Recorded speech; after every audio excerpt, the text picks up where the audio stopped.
Hello friend, अलकाच्या किचनमध्ये म्हणजेच आपल्या एन घोडके चॅनलवर तुमचं खूप खूप स्वागत आहे. आज आपण बनवणार आहोत पालकचे धपाटे. त्यासाठी इथे मी 1 वाटी गव्हाचं पीठ, 2 वाट्या ज्वारीचं पीठ आणि 1 वाटी बेसन पीठ घेतले. आणि त्यासाठी मी इथे भरपूर असा लसूण ठेचून घेतला. लसूण खूप बारीक करून घ्यायचा आणि त्यामध्ये आपल्याला जिरे टाकून घ्यायचे. काकी, इथं आपल्याला जिऱ्याचं पावडर टाकलं तर जमन का? हो, जमतंय ना. जिऱ्याचं पावडर पण जमतंय किंवा ओवा जमतंय. तुम्हाला आवडत असेल तर ओवा पण टाकता येते. आणि हे वाटलेलं सगळं आपल्याला पिठात टाकून घ्यायचं आहे. आणि खलबत्त्यामध्ये थोडंसं पाणी टाकून खलबत्ता धुवून टाकायचा. म्हणजे लसणाचा जे वास लागलेला असते ना खलबत्त्याला, ते पाणी पण आपल्याला पिठात व्यवस्थित वास येईल. आता मी इथं लाल मिरची पावडर टाकायले. तुम्हाला जर जास्त तिखट आवडत असेल तर जास्त तिखट टाकता येते. आणि मीठ टाकून घ्यायचं चवीनुसार. आणि थोडीशी हळद.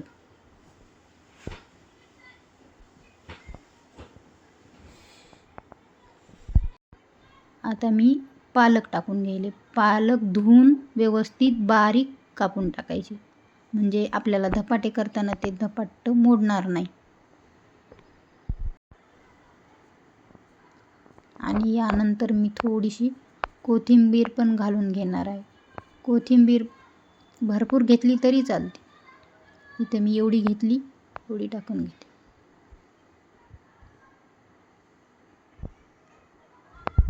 काकी, इथं आपण पालक टाकत आहेत. पालक टाकण्याऐवजी मेथी नाहीतर कोथिंबीर टाकली तर जमन का? जमती ना. पण आपण आज पालकाचे धपाटे करायला, त्यामुळं आपण इथं नुसती पालक घेतली आणि कोथिंबीर चवीसाठी घेतली. नाहीतर कोणी कोणी काय करते, नुसती कोथिंबीर घेते किंवा मग नुसती पालक, नुसती मेथी असं पण चालते. आता आपण याला व्यवस्थित असं मिक्स करून घेऊ. आधी पालकला सगळं पीठ लावून घ्यायचं आणि त्या पालकच्या पाण्यातच जेवढा होईल का तेवढा उंडा मळून घ्यायचा असा. म्हणजे पीठ ओलसर करून घ्यायचं पालकच्या याच्यात पहिले, आणि नंतर मग पाणी टाकून आपल्याला हळूहळू मिक्स करून घ्यायचं. एकदाच पाणी घालायचं नाही, नाहीतर मग उंडा पातळ होईल. हे बघ, मी असा उंडा मळून घेतला आणि ते मऊ सर झाला पाहिजे. आता मी इथं गॅसवर तवा ठेवला आहे गरम करायला आणि एका पोळपाटावर एक कॉटनचा कपडा घेऊन उंडा एका धपाट्यापुरताच मळून घेतला, थोडा मऊ करून घेतला आणि त्याला आता मी थापून घ्यायले. काकी, याला लाटण्याने लाटलं असलं तर जमत असतं का? नाही, तसं नाही ना जमत, कारण त्याला आपण पाणी घ्यायलो आणि पाणी घेतल्यावर लाटण्याला ते उंडा आपला चिटकते.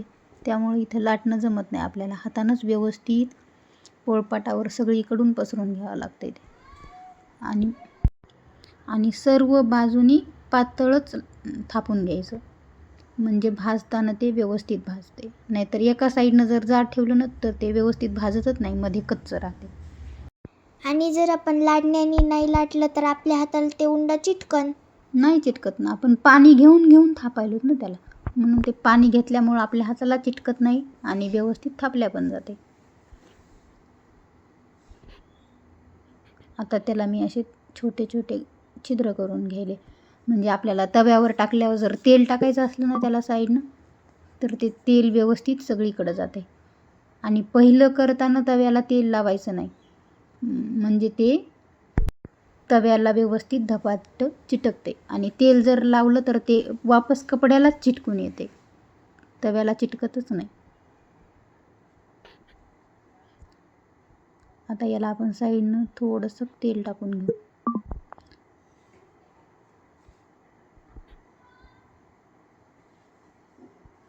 आता हे थोडंसं भाजेपर्यंत आपण काय करू, दुसऱ्या धपाट्याचा उंडा मळून मग दुसरं धपाटा करून घेऊ, तोपर्यंत हे भाजते. पण काकी, हे खायचं कशासोबत? ते दह्यासोबत खाता येते किंवा मग कोणी कोणी गुळासोबत खाते, नाहीतर पाक असला ना गुळाचा तर त्या पाकासोबत पण खाता येते, नाहीतर चटणी एखादी, ज्याला जसं आवडेल तसं. अच्छा. तसं तर हे असंच खूप चवदार होते.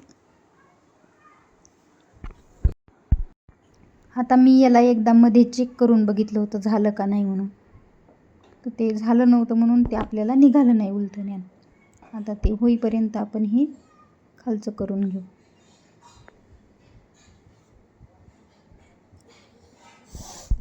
काकी याला पण इतका कसा ग वेळ लागायला भाजायला? पहिल्या तवा तापलेला नसते ना, त्यामुळं लागते. आणि मग दुसऱ्याला आपला तवा व्यवस्थित गरम होते, त्यामुळं दुसरं फास्ट भाजते. आता बघ आपलं हे खालचं थापून झाले. आता याला आपण परतून घेऊ एकदा, बघू भाजले का. पहिलं भाजलं तरी पण त्याला आपण पहिल्या वेळेस तेल टाकत नाहीत ना, त्यामुळं ते चिटकते. हे बघ कसं भाजले. वाव, किती गोल्डन ब्राऊन झाले. दे आता मला खायला पटकन.